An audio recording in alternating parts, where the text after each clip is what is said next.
আজকে অনেক দিন পর আমার বাড়ির একটা পেয়ারা গাছের চিত্র আপনাদেরকে দেখাই। এটা আমাদের পুরানো গোয়ালঘর। আব্বা জীবিত থাকতে এই ঘরে আমরা গরু পালতাম, কিন্তু এখন আর গরু টরু পালন করা হয় না, ঘরটা এইভাবে পড়ে আছে। ঠিক এর পাশেই একটা পেয়ারা গাছ।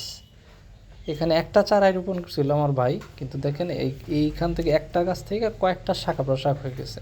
অনেকগুলা পেয়ারা। আমার এক বোন আসছিল কালকে, আমি অনেকগুলা পেয়ারা তার নাতিপুতির হাতে দিয়ে দিছি, পাকনা পেয়ারা। এখন আসলে কথা হচ্ছে কি, বাড়িতে কেউ থাকে না, মা থাকে একা একা, তো কে খাবে? বাদুর, তারপরে আপনার ওই বুলবুলি, ওইগুলা ওই যে পাকা পাকা পেয়ারা খেয়েগুলা, ওইগুলো খেয়ে নষ্ট করে ফেলতেছে। বিক্রিও করি না, মানুষ নাই, কে বিক্রি করবে? দেখেন অগণিত পেয়ারা, অগণিত। এটা শুধুমাত্র একটা গাছের চিত্র আপনাদেরকে দেখালাম। আরও এরকম কেজি পেয়ারা জাতের অনেকগুলা গাছ আছে, ওগুলা নাইবা দেখাই, পরবর্তীতে দেখাবো।